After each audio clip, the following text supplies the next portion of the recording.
Hi Richard and everyone else. So this is my online unit. It's in Year 10 History elective, and the unit I created for this course is the Black Death, a source-based study. It's 2 weeks worth of work, and this is what it looks like. It's a bit of an image introduction and a short introduction. In this part I also introduce learning outcomes and what students are working towards. This is pretty much straight from the syllabus. So there is 2 weeks worth of work. Some of you may not know exactly how Moodle works, so the activity type I'm using is the quiz, indicated by this icon here. So I'm moving into this quiz now. We have this little introduction here with the image and a quick overview of what's coming up, and I'll move straight into it now. As a rule, we try to start the lesson or the set with the video, and here we have one video from the history.net. I've used screen capture to capture this video. It's a quite good video, good quality, good information. The plague is first documented on the Black Sea in so there's now some text as well, and within the text I've tried to limit slabs of text and try to simplify the text and include these visual glossary items where students come across some terms that may be new to them, or some complex terms that would be a good thing to explain. So in this paragraph, pandemic and feudal system and things like that. Usually we start off with self-marking activities, multiple choice activities. I've had a go at this quickly just to show what students actually start a new preview and show how the student sees it when they enter. So they'll choose the answer. I'm just doing them pretty much randomly at the moment. And once they've done given some answers, they can check as to how they went. So there's some of them are wrong, some of them are right. And in here, where it says not correct, we can actually write in some instant feedback that student can get straight away.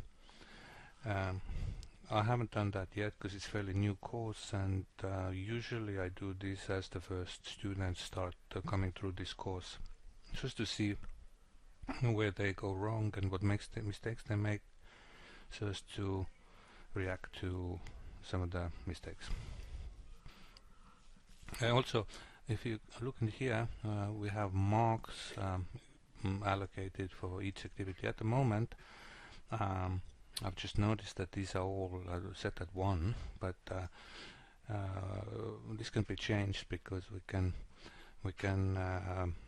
make some activities worth more with a higher weighting and some with less. Essay response questions would have usually a higher mark. Okay, I'll just keep moving on. So the other thing I try to do is to liven up the page with some images, colorful images, nice clear images. Another example I could use here is I'm trying to manipulate with the images in such a way that they respond to the screen size. Students work on different pages, so you can see how one of the images gets smaller. So actually I should change this image also to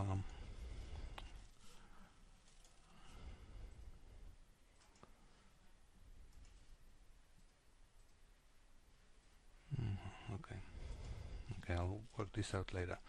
I would like this image also to change size as the with different screen sizes, but I'll sort that out later.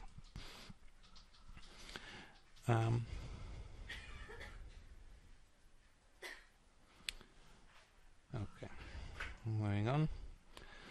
More text and images, different activity where students have to fill the gaps here with the right term. I'll just drop them fairly randomly quickly just to show what students need to do and how they can get feedback on their work. Yep, some correct, some are wrong, some are right, some are wrong. Also, feedback can be written in here by the teacher, but as I said, I'm going to do that as students move through the course. More information, a little activity, and here's an example. I'm also trying to use GIFs as much as possible to put a little bit of action on the screen, so that there's a bit of a stimulus rather than explaining the spread, or maybe using static images or images that use different color shades to explain the spread of the plague. This is much better. It shows where it started and how it spread at that and years running here. And now we're coming to parts where students face more challenging tasks, essay responses. They have to write about sources. In here, in this case, I'm letting the students use their own ideas about how to write about sources, but later on I'm going to give them much more specific ideas of how to write about sources. For example, in this activity, students have to fill in gaps where they actually write about, complete a statement regarding sources, using sources. What do sources do? Source describes, for example, and so forth, and the rest of it. Now another bunch of essay responses, study of image, writing about an image, studying a written source from that time. And in here, this is my attempt to put in some collaborative elements, like were recommended by Richard's course. In this activity, students have to give each other some advice, imagining that they are lost in a landscape of the 14th century Europe somewhere, and they have to leave each other some advice as to how to survive the epidemic. So what they do, they click on this edit button and enter their advice. At the moment, this activity is fairly open, and students can use all these different information that they would have read as they move through this first set. Okay, that's the first one of them, and in a second one I'm also experimenting with some new things. Again, following similar pattern, there's some image and a quick introduction. Starting, sorry, let me go to the beginning. Starting with the video. In this case, I'm using a little clip from the Monty Python's Holy Grail. I think it's a sort of good clip in a sense that it provides students with some idea of the the visual representation of the time, state of the road, state of sanitation, some idea of how people dressed or how they behaved. I mean, not necessarily how they behaved, but in this case, but I'm pretty sure they get the idea of what the medieval times in Britain look like. Another visual glossary item, some information about how cities reacted and what they did about the outbreak. In here is slightly different activity, self-marking again, when students have to read the source and recognize what different cities did as a public health measure and why they did it on that side. And then write a short response on this. Again, more information. A different activity again. In this case, students can create a advertisement promoting one of the cures, so to say, from the medieval times during the period, and well, students who don't challenge them too much can just write an ad, their sort of spiel in this text entry box, but those who do want to challenge themselves can upload videos, sound bites, posters, artworks, anything like that in this file uploader here. In the past, we've had some very positive experience with activities like this. Some students have created videos of themselves dancing or singing, and colorful posters and such things. So this is something that we find it's worthwhile trying again. Moving on through the content, short answer activities in here, essay responses in this case, a study of picture and different aspects of the period, how people responded, persecution of Jews. This activity is what I would call formative activity, where students put together a passage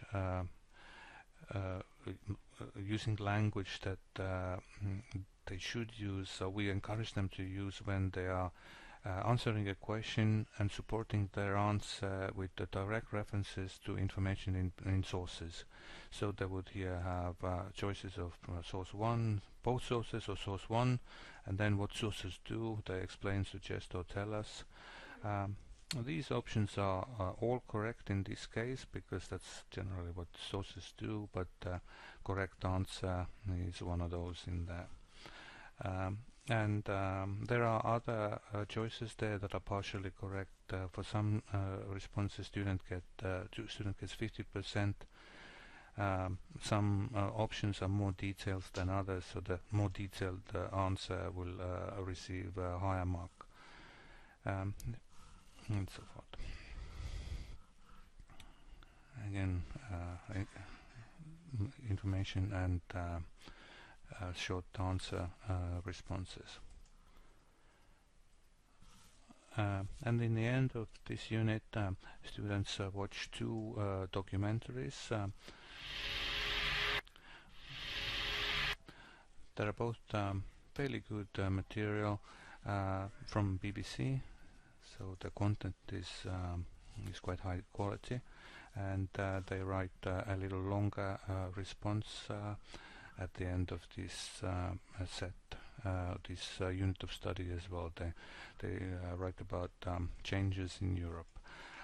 To help them, I have provided here a little video that explains how to write a effective, proper paragraph in a form of a video. Let's talk about your It is in a form of a video.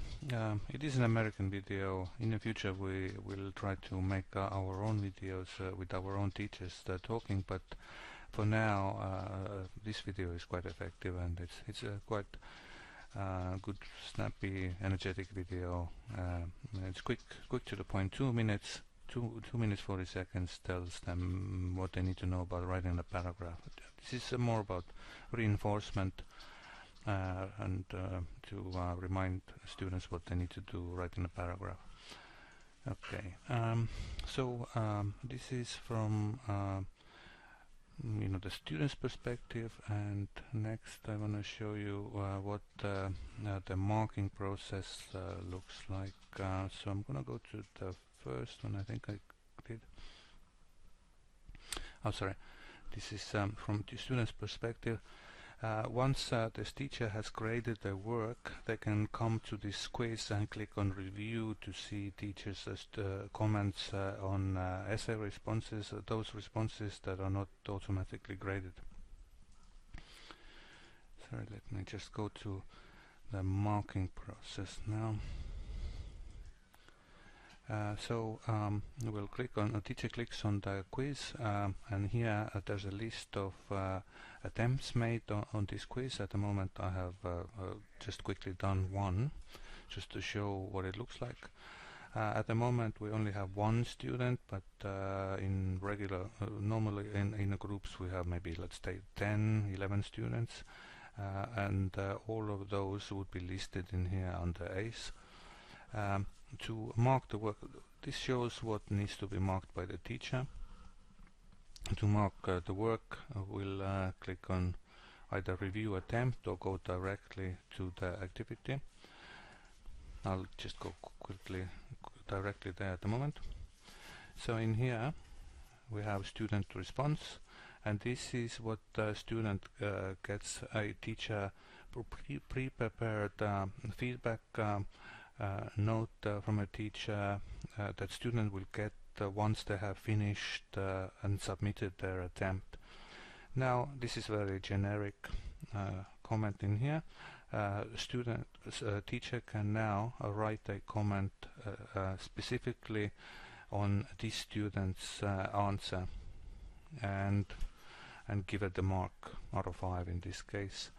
The teacher's comment may be anything from well done to a paragraph explanation as to what were the strengths or the weaknesses of the response.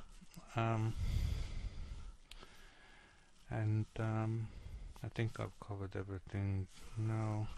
So in doing this unit of work, online unit, I have tried to follow these recommendations of the course, Richard's course, to insert some collaborative elements into the work, use images as much as possible, videos, avoid scroll of death. I have tried to keep the pages fairly small. There are a couple of pages that are a little bit deep, but I needed to do it that way just to keep the information and where the students do their work together on the same page. There are ways to get around that as well, but this is the way I have it at the moment. And what else? No, I think that's it. I hope you enjoyed the video. Thank you very much.